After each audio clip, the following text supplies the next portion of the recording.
हम लोग सिर्फ इस बात की परवाह करते हैं कि क्या हम कुछ समाज के लिए कर पा रहे हैं या नहीं कर पा रहे हैं। फिर दूसरी बात, जो हम कर रहे हैं क्या उसकी समाज को जरूरत है या नहीं है। बस ये दो बातों की चर्चा करते हैं। इसके अलावा SC/ST एक्ट में किसी मनुवादी के खिलाफ जब मुकदमा दर्ज करा दिया तो क्या वो शांत हो गया? आपको इंस्टेंट रिलीफ मिला, जो भी आपके लिए रिमेडी है वो आपको मिल गई, लेकिन वो इंस्टेंट रिलीफ है, परमानेंट रिलीफ नहीं है। और बुद्ध किसी बात करते हैं, बुद्ध बात करते हैं परमानेंट रिलीफ की। आपको अगर याद हो तो अंगुलीमाल डाकू जो है उसको क्या करा बुद्ध ने? इंस्टेंट रिलीफ क्या था कि बहुत बड़ी सेना लेकर जो है राजा प्रसेनजी को भेजते वहां पर और उसको गिरफ्तार करवा लेते या उसकी हत्या करवा लेते, तो लोगों को जो है इंस्टेंट रिलीफ मिल जाता। लेकिन बुद्ध जानते थे कि ये जो है इंस्टेंट रिलीफ जो है परमानेंट रिलीफ पूर्ण है। बुद्ध का धर्म जो है कि हमें जन्म से लेकर मृत्यु तक सब कुछ खोल बताया है कि क्या चल रहा है, इस संसार का निर्माण कैसे हो रहा है, हमारा निर्माण कैसे हो रहा है, हमें हमारा उद्देश्य क्या है। किसी से पूछो कि इस जीवन का उद्देश्य क्या है, किसी को मालूम है? आदमी जन्म क्यों लेता है? कोई भी प्राणी जन्म। सुमन जी तो पिछले 11 महीने से लगातार जुड़ रही हैं और उनसे जान सकते हैं आप जो कितना उन्होंने जो अध्ययन किया है और कितना कुछ याद कर लिया उन्होंने। जो है धम्पद कितने पद आपको याद है? 10 पद उनको धम्पद के याद है। जरा कुछ सुनाइए ना, यहाँ पर आइए। कोची मन अवधि मन अजय मन आसी में ये चेतन उपनयंती वैरम ते सुख सन्न सम्मति न ही वेरे वेरानी सम्मति दे कुदाशने एवरेंच सम्मति ऐसो धम्मो सनंतनो परिचय न विजानंती मैं मेथे यमामसे ये च तथ्य विजानंती ततो सम्मति मेदगा सुभानुपसिंग वेरंतं इंद्रियसु असंगतं भोजन मही च अमतयु कुसितं हीन वीर्यं तंग विन पसती मारो बातों। उससे ईर्ष्या करूंगा तो उसका रिजल्ट क्या होगा? उसका रिजल्ट ये होगा कि मैं उसके पीछे बढ़ा रहूंगा, अपना काम छोड़ दूंगा। उसका रिजल्ट ये होगा कि उसका नुकसान कर दूंगा, चाहे वो समाज के लिए कितना अच्छा काम कर सकता हो। अगर वो समाज के लिए अच्छा काम कर सकता था और मैं उसका नुकसान कर रहा हूं तो समाज का काम रह गया। और मेरा उद्देश्य क्या है? मेरा उद्देश्य है समाज का काम करना। मैं भी समाज का काम कर रहा हूँ, तुम भी समाज का काम कर रहे हो, तो होना तो ये चाहिए कि जो ईर्ष्या हमारे बीच में आ रही है और मुझे पता भी लग गया है कि ईर्ष्या मेरे भी मन में आ रही है, तो मैं उसको जो है शांत करने का काम करूं और चाहे मन करे ना करे लेकिन उसके साथ खड़ा हो जाऊं। अगर इतना भर कर लें हम लोग जो है तो मैं ये समझता हूं कि इकट्ठे होकर वो सत्ता भी हासिल कर लेंगे और संविधान भी बच जाएगा। लोग अभी कुंठित मानसिकता के शिकार जो है यहाँ पर वीडियो देखेंगे तो उस पर कमेंट लिखेंगे 5 मोमबत्ती होनी चाहिए, पंचशील का प्रतीक है, 8 मोमबत्ती होनी चाहिए, अष्टक प्रतीक है, बाबा साहेब पे जो है फूल माला चढ़ाई है, यहाँ फूल लगाने चाहिए, ऐसा करना चाहिए। ये सब नियम किसने बनाए हैं? बुद्ध ने तो दिए नहीं है। कुछ लोग बोलते हैं कि शादी विवाह जो है इस तरह करना चाहिए, कोई नियम बुद्ध ने नहीं दिया है।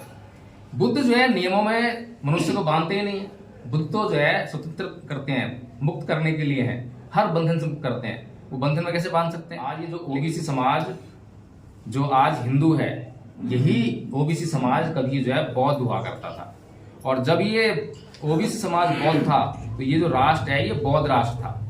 और वही ओबीसी समाज आज हिंदू है तो आज वो जो है ये जो राष्ट्र आपको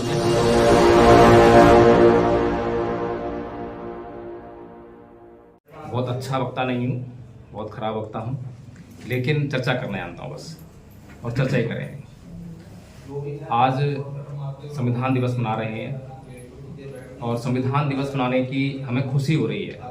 खुशी इसलिए हो रही है क्योंकि संविधान हमारे अपने आदमी, हमारे अपने समाज के आदमी, हमारे अपनी जाति के आदमी, उसके द्वारा लिखा गया और इसलिए हम जो है संविधान दिवस मना रहे हैं। तो दुनिया में तमाम देशों में संविधान लिखे गए हैं, लेकिन इस तरह का सेलिब्रेशन शायद होता हो।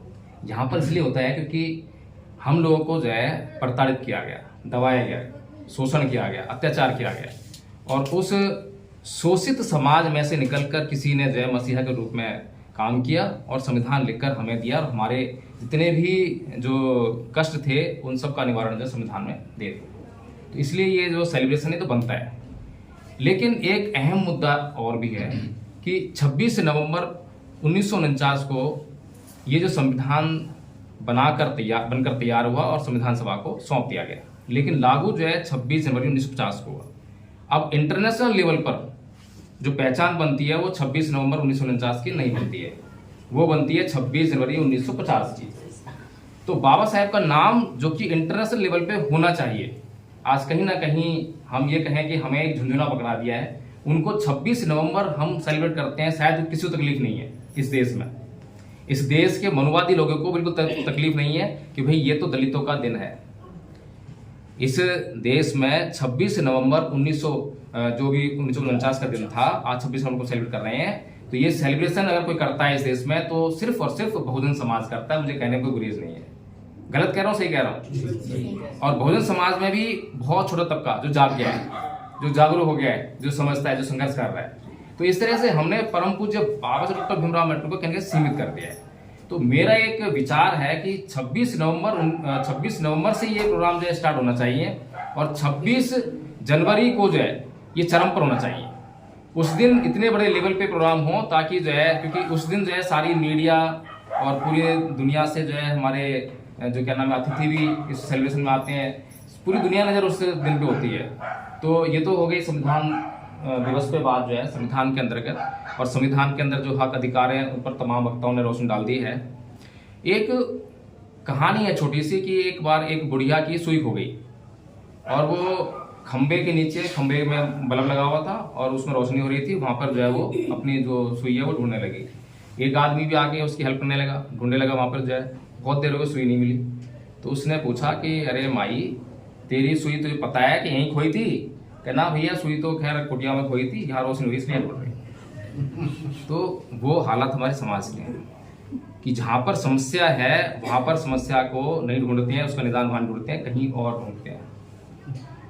परम पूज्य बाबा साहब डॉक्टर भीमराव अम्बेडकर ने अपनी मृत्यु से मात्र 2 महीने पहले बौद्ध धर्म स्वीकार किया। ये सब हम सभी जानते हैं। अब सोचने वाली बात यह है कि बौद्ध धर्म खाली एक नाम का परिवर्तन करने के लिए बाबा साहब ने अडॉप्ट किया था उसको, या कुछ गुण भी था, या कुछ उसका काम भी था? क्या समाज के लिए कुछ उसका ऐसा महत्व था कि वो वास्तव में एक यूजफुल वर्क था बाबा साहब का? कभी किसी ने सोचा है क्या? अधिकतर लोग जो है धर्म परिवर्तन करते हैं और धर्म परिवर्तन के नाम पे होता ये है कि नाम का परिवर्तन कर लेते हैं। पहले मैं हिंदू था, बौद्ध बन गया। पहले मेरे नाम के आगे कुछ लगता था, अब मेरे नाम के लग गया अविनाश बौद्ध, नीलम बौद्ध, जयभीम प्रकाश बौद्ध। उसके बाद क्या और क्या परिवर्तन होता है? पहले मैं आता था मंदिरों में, अब जाता हूँ बुद्ध विहार में। इतना परिवर्तन। लेकिन क्या वास्तव में इसी परिवर्तन के लिए परम पूज्य बाबा साहब डॉक्टर भीमराव अम्बेडकर ने धर्म परिवर्तन किया था? ये सोचने वाली बात। अभी हम कह रहे हैं कि संविधान हमारा खतरे में है। कैसे खतरे में पड़ गया? कौन उसके जिम्मेदार है? परम पूज्य बाबा साहब डॉक्टर भीमराव अम्बेडकर की राइटिंग एंड स्पीचेस की बात अभी दीपक राज जी कर रहे थे और उन्होंने साफ साफ कहा कि हमें पढ़ना चाहिए। पढ़ेंगे तो पता लगेगा कि परम पूज्य बाबा साहब डॉक्टर भीमराव अम्बेडकर ने कितना रिसर्च किया है। हमारी कोई भी ऐसी समस्या नहीं है जिस पर उन्होंने जो है काम न किया हो, जिस पर उन्होंने कुछ कंक्लूजन निकाल कर हमें न दिया हो, जिस पर उन्होंने रास्ता हमें न दिया हो। ऐसा मुझे बता दें, कोई भी प्रश्न चिन्ह लगा कर बता दें कि ये प्रश्न है जिसका जवाब बाबा साहब ने नहीं दिया। बताइए कोई भी यहाँ बैठे हुए आप लोगों में से कि कोई भी ऐसा प्रश्न उठाइए जिसका जवाब बाबा साहब ने ना दिया हो। चाहे आज आप संविधान रक्षा की बात कर रहे हैं, चाहे सत्ता में आने की बात कर रहे हैं, सब पे बात कर चुके हैं। लेकिन समस्या सिर्फ इतनी है कि हम वही जो बूढ़ी माई है उसकी तरह जो है सुई जो है वहां ढूंढ रहे हैं जहां रोशनी है, जहां खोई है वहां ढूंढ रहे है नहीं। तो अब 2 बातें हैं, तो संविधान चाहना है, दूसरा सत्ता में आना है। तो समस्या क्या है और समस्या का निदान क्या है? परम पूज्य बाबा साहब अम्बेडकर जो है अपनी राइटिंग एंड स्पीचेस, खासतौर से अगर आप पढ़ेंगे क्रांति प्रतिक्रांति, ये पुस्तक जिन साथी के पास होगी, जिन्होंने पढ़ी होगी उन्हें पता होगा उनको जो है, तो उसमें साफ साफ लिखते हैं कि इस देश में 2 संस्कृतियों के बीच में युद्ध चल रहा है, बहुत लंबा युद्ध है। वो 2 संस्कृति कौन सी हैं? एक है श्रमणवाद और एक है ब्राह्मणवाद। ब्राह्मणवाद जो कि शोषण और अत्याचार का प्रतीक, और उसने शोषण अत्याचार करके समाज में जो है इतना नुकसान कर रखा था, जिस नुकसान की भरपाई और उससे उबारने का काम जो है तथागत बुद्ध ने किया।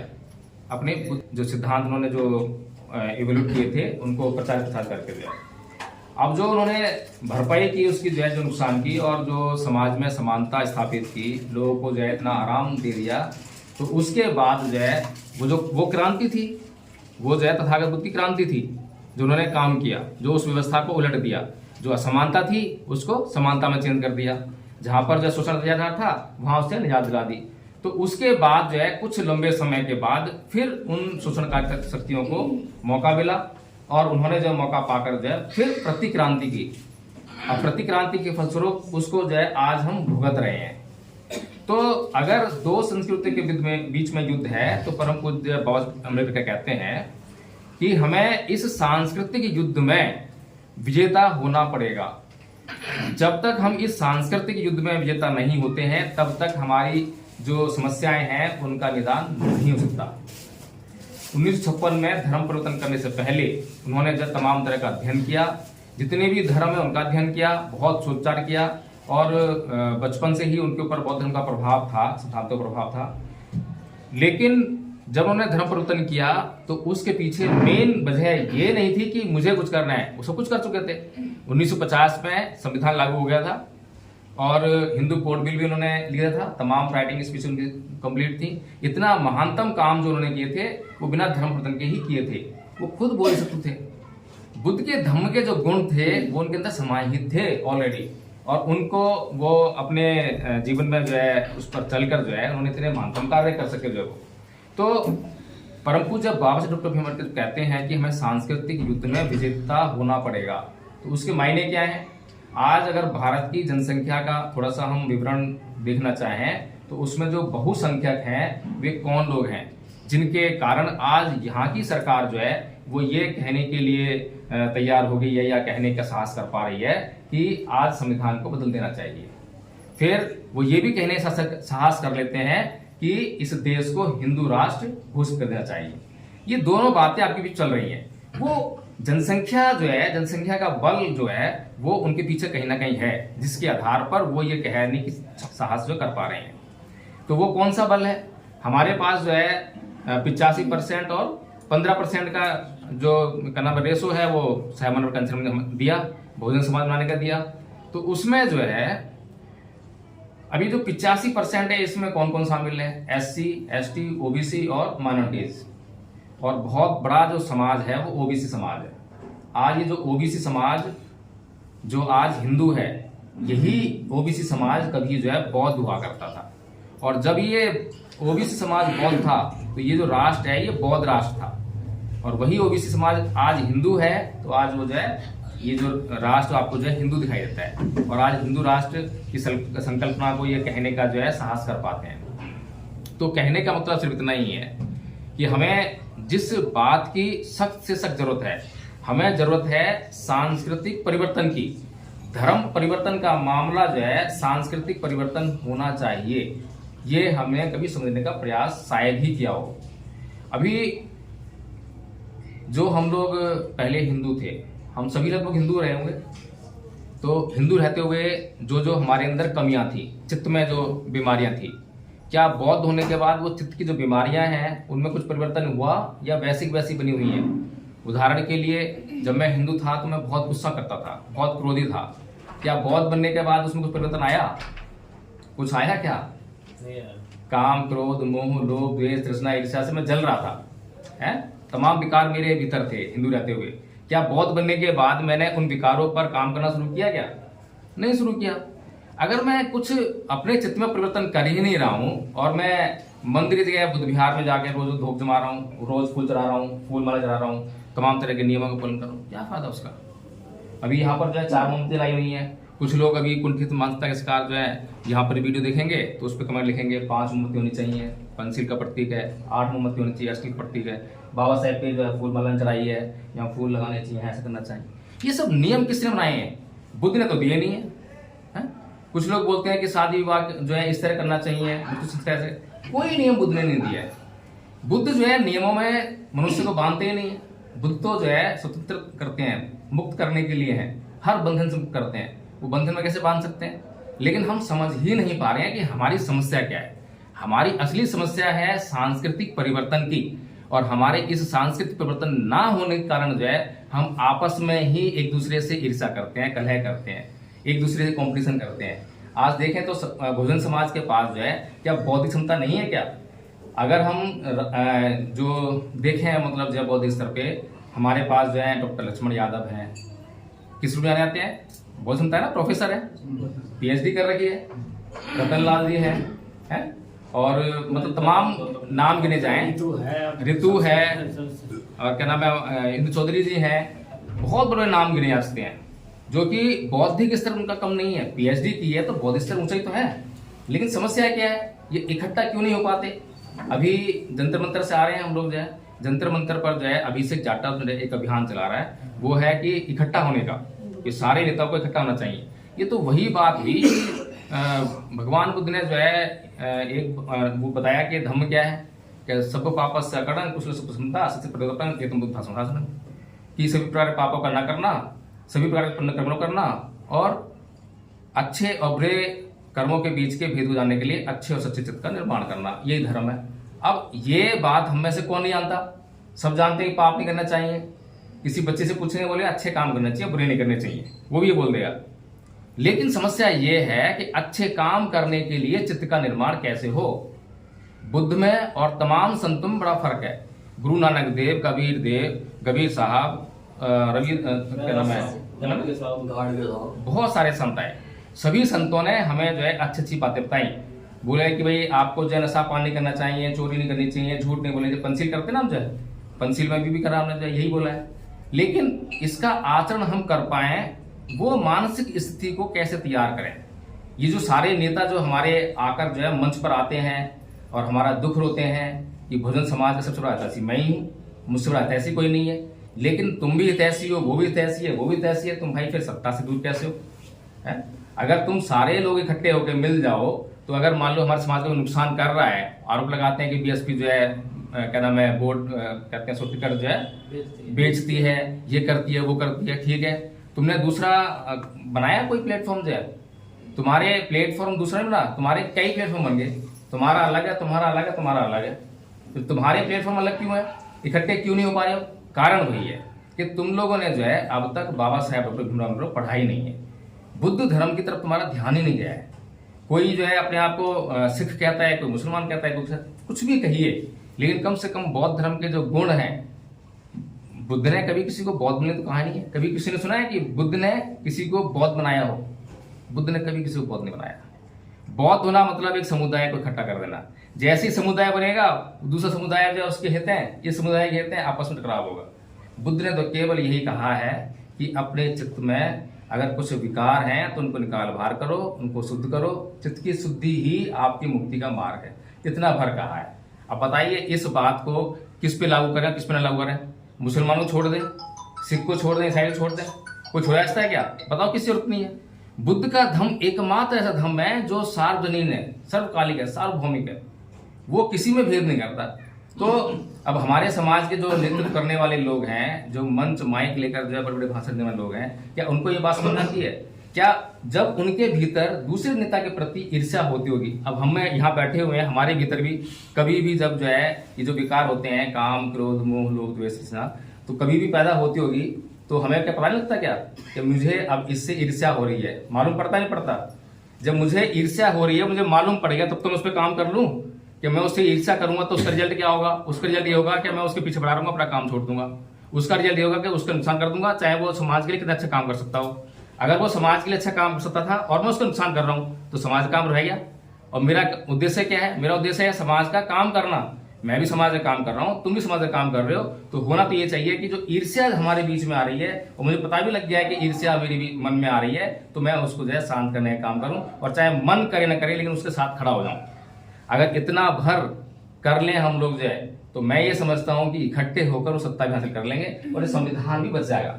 संविधान बचाना इतना आसान था, लेकिन आज हमने संविधान बचाना इतना मुश्किल कर दिया है कि 18 अप्रैल का जो आंदोलन, 18 का उसका 2 अप्रैल का 2 अप्रैल का जो आंदोलन हमें करना पड़ा, रोड को उतर कर, इतनी हिंसा हमें करनी पड़ी, इतनी हिंसा हमें झेलनी पड़ी, वो सब जो है हमारी क्या कहते हैं उसको, जो है कि नहीं, हमारी जो है बदअकली के कारण हुआ कि हमने जो थोड़ा दिमाग लगाया नहीं। बाबा साहब डॉक्टर भीमराव अम्बेडकर ने संविधान के माध्यम से, चाहे कोई आदमी अनपढ़ है चाहे पढ़ा लिखा है, सबको जो है प्राइम मिनिस्टर बनने का अधिकार दिया है सबको जो है। लेकिन हमने उस वोट का अधिकार जो है उसका इस्तेमाल करने की भी सोची नहीं कि हम कैसे करें और कैसे करवाएं समाज से, जो है इस पर कोई फोकस नहीं है। अभी एक चीज देखें कि हमारे समाज का जो पढ़ा लिखा वर्ग है, जिसने नौकरी प्राप्त कर ली है, कोई IAS है, कोई IPS है, बड़े बड़े अधिकारी जो हैं, उनकी टेंडेंसी क्या चलती है कि पूरी जिंदगी जो है मैं नौकरी करूं, उसकी नौकरी के पूरे मजे लिया, उस पर रिटायरमेंट होने के बाद जो मैं समाज में निकलूं, फिर जो है MLA MP बनने का लिए मैं चुनाव लड़ूं। ये टेंडेंसी बहुत से लोग पार्टी बना के काम करते हैं। होना क्या चाहिए? होना ये चाहिए कि ये बुद्धिजीवी वर्ग है, इस बुद्धिजीवी वर्ग को जो है, इस जो समाज में जो क्या नाम है बेरोजगार युवा हैं जो अपनी जो शक्ति को जो है वैसी वेस्ट कर रहे हैं, उनको इकट्ठा करके, उनको ट्रेंड करके उनको नेता बनाए। अगर उनको नेता बनाने का काम करे और उनको चुनाव लड़वाए तो उससे शक्ति पैदा होगी। भाई एमएलए एमपी तुम बनो लोकसभा में, और क्या नाम है विधानसभा में तुम लोग जाओ, तुम्हें चुनाव लड़ाएंगे, तुम्हें पैसा लगाएंगे तुम्हारे पीछे, और तुम्हें जो हमारी सारी जितनी भी हमारी कैपेबिलिटी है सब तुम्हारे पीछे लगाएंगे। जब कोई भी विधानसभा में आप एमएलए जिताकर भेजते हो तो वहां पर जो है आपको एक ताकत मिलती है। केजरीवाल ने यहाँ पर सरकार बनाई दिल्ली में, तो 2 राज्यसभा में एमपी भेजने की ताकत मिली, उसको मिली ना, डायरेक्ट भर्ती थी वो जो है। वो कोई चुनाव लड़के तो नहीं गए, वो चुनाव लड़के नहीं गए ना। तो ऐसी शक्ति जो है, जब भी आप विधायक बनाओगे, जब भी आप लोकसभा में लोगों को जिताकर भेजोगे तो आपको ही वो शक्ति मिलेगी। तब वहां पर बुद्धिजीवी वर्ग का काम है, विधान परिषद में काम है, राज्यसभा में काम है, यहां पर बुद्धिजीवी वर्ग का काम है। तो यही बुद्धिजीवी वर्ग थोड़ा सा अगर पेशेंस रखे और यही जो मैं बात कर रहा हूँ बुद्ध के धर्म को मानने की, अच्छी तरह से मानने की, इसको चलने की, अगर ये काम कर ले, अपने भीतर से कॉम्पिटिशन निकाल दे, ईर्ष्या निकाल दे, जलन निकाल दे, और आपस में जो है इकट्ठा होने के लिए एक संघ का निर्माण कर ले, संघ के नियम तय कर ले, संघ के काम तय कर ले, तो यही जो बुद्धिजीवी वर्ग है बहुत बड़े पैमाने पर जो है जब समाज को जोड़ने का काम करे और समाज का फिर विश्वास आएगा। आज समाज में ये प्लेटफॉर्म लेके जा रहा है, कोई ये पार्टी लेके जा रहा है, अब समाज क्या करे? किसी को चंद्रशेखर लग रहा है अच्छा, किसी को मायावती लग रही है, किसी को रतनलाल, किसी को लक्ष्मण यादव। अब किसको वोट करे समाज? और सबको अगर मान लो बांट दें वोटों जो है तो समाज क्या जीत पाएगा? क्या 85% बन पाएगा? क्या बहुजन समाज बन पाएगा? हम लोगों के पास जो है इतनी बड़ी ताकत है, इतनी बड़ी शक्ति है। काय की शक्ति है? बाबा साहेब संविधान शक्ति है। काय की शक्ति है? बुद्ध के धम्म की शक्ति है? हमारा चित्त जो शुद्ध होना चाहिए, लेकिन हमारा ही चित्त जो है विकृत है। जबकि जिसको हम दुश्मन कह रहे हैं वो अपने चित्त को हमेशा जो शुद्ध रखता है। आप आरएसएस को देखिए, आरएसएस से पहले क्या काम करती है? जो भी उसके अंदर आते हैं, भर्ती लेते हैं, 3 साल का कोर्स मेरे ख्याल से उनका होता है, प्रथम वर्ष का, द्वितीय वर्ष का, तृतीय वर्ष का, 3 वर्ष की ट्रेनिंग देते हैं। और क्या सिखाते हैं उसमें कि सबसे पहले इसको जो मंच माइक की जो प्रलोभन होता है वो इसके अंदर निकालना है, इसको साधारण कार्यकर्ता बनाना है। बड़े से बड़े नेता होगा, बड़ा करोड़पति होगा, जो भी आएगा पहले उसको जो है साधारण बनाना है। साधारण बनने जब सीख जाएगा तब वो अच्छा बोलना और अच्छा काम करना सीख जाएगा, डेडिकेट हो जाएगा समाज के प्रति। जब डेडिकेट हो जाएगा और उसको उद्देश्य पता लग जाएगा तो फिर वो पीछे मुड़कर नहीं देखेगा। तो हम लोग, मैं ये समझता हूँ कि हम लोगों को जो है, जो हमारे आदरणीय नेतागण हैं, उनको ये सब बातें समझाने का काम करने का मौका मिले। लेकिन हम लोग जो है, क्योंकि इतना हमारे पास जो है औधा नहीं है कि हम लोग उनसे बातचीत कर पाएँ, उनको ये सब समझा पाएँ। हमारी इतनी औकात नहीं कि हम मायावती को भी समझा पाएँ, है क्या हमारी कोई? हम उनसे बात नहीं करते। तो हम क्या करें? तो हम लोगों ने जो है अपना एक धम्मपथ ट्रस्ट शुरू किया। पिछले 11 महीने में जो है हमने बहुत से लोगों को ट्रेन करने का प्रयास किया, और जो लोग कभी कुछ बोलना भी नहीं जानते थे ढंग से जो है, तो उन्होंने जो है पाली में बहुत सारा लिटरेचर याद किया। और संस्कार जो है, हम चाहते हैं कि जो संस्कार जो है हमारे घर में, बर्थडे हम मनाते ही हैं बच्चों का, विवाह संस्कार होते ही हैं, गृह प्रवेश संस्कार भी होते ही है, तमाम वो संस्कार होते ही हैं। लेकिन कई बार क्या होता है कि हमें या तो सुविधा नहीं मिल पाती है या लोग नहीं मिल पाते हैं, तो उसकी वजह से जो है हम उन्हीं संस्कारों को अडॉप्ट कर लेते हैं जो अब तक करते आए हैं। उदाहरण के लिए बर्थडे हम सेलिब्रेट करते हैं, तो बर्थडे हम कैसे मनाते हैं? वही केक और वही मोमबत्ती, और मोमबत्ती को हम बुझा देते हैं। बुद्ध कहते हैं कि दीपक जलाओ, और हम दीपक को बुझा रहे हैं, उल्टा काम कर रहे हैं। तो अगर हम थोड़ा सा अगर हम समझ जाएं कि बच्चे का जो बर्थडे है उसको कैसे सेलिब्रेट करना है, इसका थोड़ा सा छोटा संस्कार है, उसको सीख जाएं, तो उसी संस्कार से हम अपने बच्चों का भी सेलिब्रेशन करेंगे। और जब हम बच्चों का बर्थडे मनाएंगे तो हमारे रिश्तेदार आएंगे, अड़ोसी पड़ोसी आएंगे, जो भी जानकार लोग वो आएंगे, और उसमें एक छोटा सा देशना का प्रोग्राम रखते हैं। हम खुद ही रख लें, हम खुद ही करें देशना जो है, जरूरत नहीं है किसी को, अगर कोई बौद्ध भिक्षु अवेलेबल है तो उसको बुला लें, नहीं तो हम खुद देशना करें, बताएं लोगों को कि बुद्ध के धम्म की क्या ताकत है, बुद्ध का धम्म क्यों जरूरी है, और बुद्ध के धम्म के बिना जो है कितना अनिष्ट हो रहा है इस देश में जो है। तो अगर हम इतना प्रोग्राम करने लग जाएं तो मैं समझता हूँ बुद्ध का धम्म धीरे धीरे जो है प्रचार प्रसार होने लग जाएगा। तो यही कार्य हम लोगों ने पिछले 11 महीने में किया है कि हम लोगों ने जो है लगातार लोगों को, जो भी हमसे जुड़े हैं, उसमें प्रथम वर्ष, द्वितीय वर्ष और तृतीय वर्ष, 3 वर्ष का हमने भी सिलेबस तैयार किया है। और प्रथम वर्ष का सिलेबस जो है वही जो आज हमने किया, ये प्रथम वर्ष सिलेबस है। वंदना करना सिंपल, वंदना साथ में जो धम्मपद के 5 पद याद करा रखे हैं, वो अपना उसके आधार पे जो है आधा घंटे के 1 घंटे की देशना कर सकता है, कोई भी आदमी बता सकता है कि धम्म क्या है। उसके बाद जो है जो द्वितीय वर्ष का जो कोर्स है वो संस्कार का है, यानी कि जितने भी हमारे जीवन संस्कार होते हैं उनको जो है हम जान जाएं कि कैसे उनको करवाना है।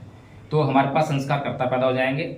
फिर तीसरे वर्ष का जो कोर्स है उसमें जो है बुद्ध के धम्म के जो गूढ़ तत्व हैं, जो सिद्धांत हैं, उनकी जानकारी हासिल करना, उनका अध्ययन करना। ये इस तरह से 3 वर्ष का जो हमने कोर्स जो है तैयार किया है। तो इसीलिए जो है अभी हमारे बीच में जो है 2 साथी आप हैं, सोनू जी हैं, और आप हैं सुमन जी। तो सुमन जी तो पिछले 11 महीने से लगातार जुड़ रही हैं और उनसे जान सकते हैं आप जो कितना उन्होंने जो अध्ययन किया है और कितना कुछ याद कर लिया उन्होंने जो है। धम्पद कितने पद आपको याद है? 10 पद उनको धम्पद के याद हैं। जरा कुछ सुनाइए ना, यहाँ पर आइए। मनोपुगमा दम्मा मनोसेठा मनोमया मनसा जय पसनेन पदुठेन वास्ति वा करोति वा ततो न दुखम नवेति चवैतम। मन सभी प्रवृत्ति का हुआ और मन ही उनका प्रदान है, सभी मन से उत्पन्न होती है। यदि कोई बुरे मन से कार्य करता है तो दुख उसका उसी प्रकार पीछा करता है, जैसे गाड़ी खींचने बैल पैरों का। कोची मन अवधि मन अजय मन आसी में ये चेतन उपनयंती वैरन तय सुख सन्न सम्मति न ही वेरेन वेरानी सम्मति दे कुदाचने एवरेंच सम्मति ऐसो धम्मो सनंतनो परिचय न विजानंती मय मेथे यमामसे ये च तथ्य विजानंती ततो सम्मति मेदगा। सुभानुपसिंग वेरंतं इंद्रियसु असंगतं भोजन मही च अमतयु कुसितं हीन वीर्यं तंग वेन पसैति मारो वातोर खंग वे दुबलंग। अगली 10वीं है असुभानु असुभानुपसिंग वेरंतं इंद्रियसु सुसंगतं भोजन मही च अमतयु सद्दंग आर्धेयं तंग वे पसैति न पसैति मारो वातो सैलंग पवतं। जी ऐसे हमारे पास जो है लगभग कितने लोग हैं दीपक जी मीटिंग में? लगभग 11 लोग हैं जो जानते हैं। 11 लोग ऐसे हैं जो ये धम्पद की 10, किसी ने 12, किसी ने 15 जय मंगल अटका था और उसमें खमाई याचना, सीढ़ी याचना, ये सब सीख चुके हैं, मुझे करा चुके हैं। थोड़ी सी क्योंकि यहाँ पे आकर बोलना बड़ा हेजिटेशन होती है तो उसका देखने को फर्क है। तो ये जो जैसे कि पहले पद में बोला कि मनोपुबंगमा धम्मा मनोसेठा मनोमया मनसा चय पदुठेन वासति वा करोति वा तो नंग दुख मनवेति चक्कंग व तो पदन कि मन ही सभी प्रवृत्तियों का अगुवा है। आज मन पर कितनी बड़ी रिसर्च हुई है। अभी आप लोगों ने एक मूवी देखी होगी, द सीक्रेट मूवी है, मैंने देखी तो मैं बड़ा आश्चर्यचकित रह गया। मैं कहा ये इतना बड़ा ज्ञान मतलब जो है कि लॉ ऑफ अट्रैक्शन की एक दूसरे को आकर्षित करती हैं, कैसे आकर्षित करती हैं, उसको जब हमने प्रैक्टिकल के देखा तो वास्तव में ऐसा होता है। लेकिन यही ज्ञान जिसको इंस्ट्रूमेंट, तमाम इक्विपमेंट्स के द्वारा जो है तमाम वैज्ञानिक और डॉक्टर मिलकर जो है ये खोज कर रहे हैं कि एक दूसरे को चीज़ आकर्षित कर रही हैं और मन से ही सब कुछ चलता है। तो यही चीज़ आज से 2600 साल पहले तथागत बुद्ध ने ये पहली गाथा में कहा है, धम्पद गाथा में। और बुद्ध ने कैसे कहा है, वो कौन सा ज्ञान था, वो कौन सा तरीका था। तो हमें वो तरीका जो है, जिस तरीके से बुद्ध ने प्रज्ञा को हासिल करके इस संसार को सुखमय बनाने का काम किया, तमाम जो भी व्यक्ति, कोई भी व्यक्ति, अब हम लोग जो है मोटे मोटे तौर पर जो है वंदना कर ली, हमने वंदना में 5 सील पढ़ लिए, लेकिन 5 सील हम जो है फॉलो कर लिए तो कर लिए, नहीं करे तो नहीं करे, उसके बाद कुछ नहीं है। बहुत अधिकतर लोग जो है अष्टांगिक मार्ग भी नहीं जानते होंगे कि अष्टांगिक मार्ग क्या होता है। अष्टांगिक मार्ग जानते हो तो उसको फॉलो अप कैसे करते हैं, काम कैसे करता है, बुद्ध के और कौन से सिद्धांत, कितना महत्वपूर्ण है बुद्ध का धर्म जो है कि हमें जन्म से लेकर मृत्यु तक सब कुछ खोल बताया है कि क्या चल रहा है, इस संसार का निर्माण कैसे हो रहा है, हमारा निर्माण कैसे हो रहा है, हमें हमारा उद्देश्य क्या है। किसी से पूछूं कि इस जीवन का उद्देश्य क्या है, किसी को मालूम है? आदमी जन्म क्यों लेता है, कोई भी प्राणी जन्म क्यों लेता है, उद्देश्य क्या है? मैंने यही प्रश्न किया था। मैं बाई बर्थ बुद्धिस्ट हूँ, मेरे पिताजी ने बुद्धिज्म अपनाया था और हमारे यहाँ भी एक संस्था थी बौद्ध मेडिटेशन करके जो है, तो वे लोग बहुत एक्टिविटीज करते थे।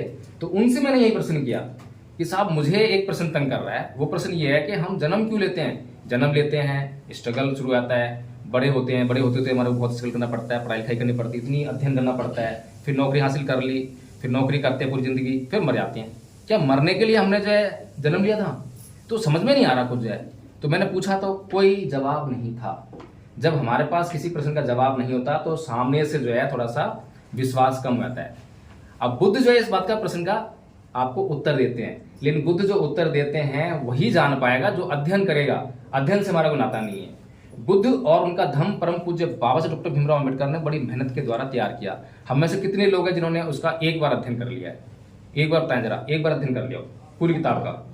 कोई है हम में से? सर मेरी खत्म होने वाली है। हाँ, खत्म वाली है। आप तो छापने कर रहे हैं कल से, वही अध्ययन है ना।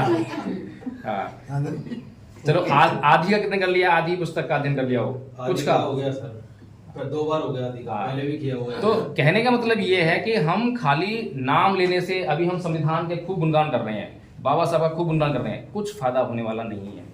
संविधान के अंदर जो मूल अधिकार लिखे हुए हैं उनकी जानकारी हमें नहीं होगी तो हम अपने अधिकार मांगेंगे कैसे हैं?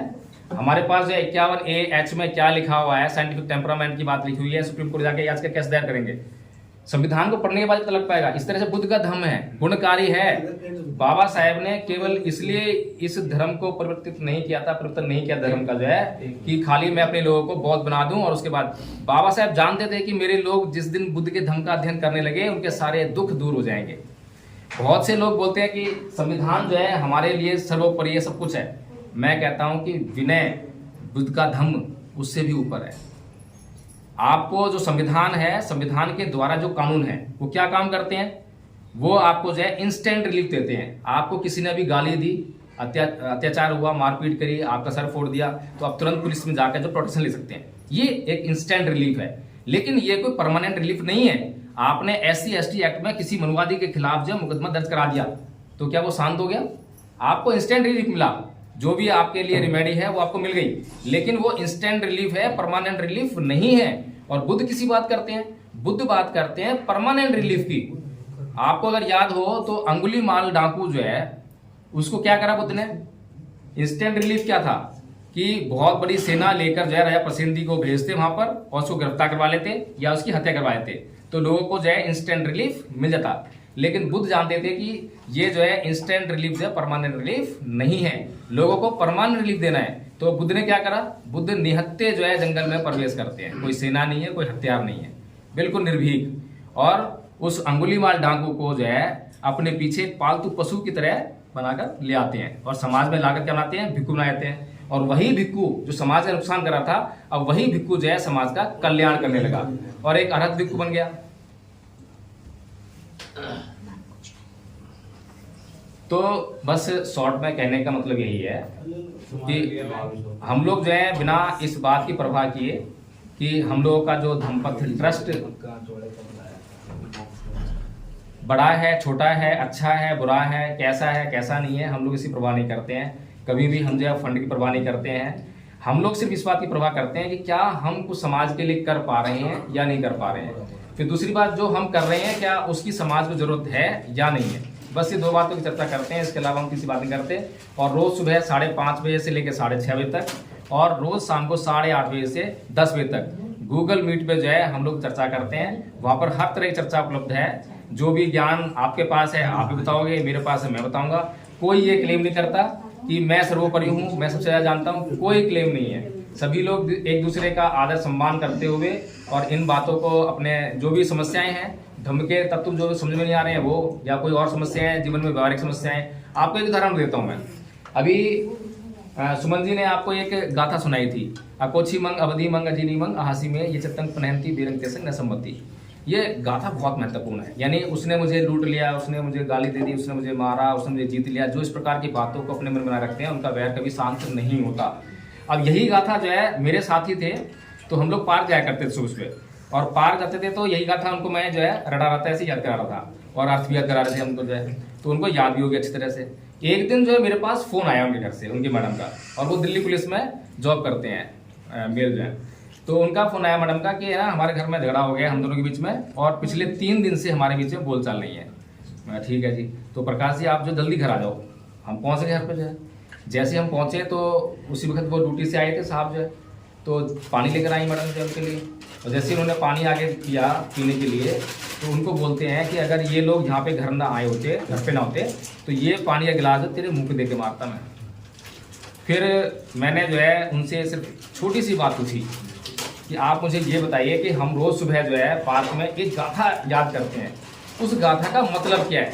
मैंने कुछ नहीं बोला, बस इतना ही बोला, यही वाली गाथा थी, इसका मतलब पूछा खाली, तो वो मुस्कुरा दिए और मुस्कुराकर उसी टाइम जो है सारा गुस्सा छूट। अब गुस्सा किस लिए आ रहा था? क्योंकि आदमी बेहोशी में जी रहा था, पता ही नहीं है गुस्सा क्यों कर रहा है, पता ही नहीं क्या कर रहा है, क्या हो रहा है। हमारे जीवन में इतना कुछ हो रहा है हमें पता ही नहीं है।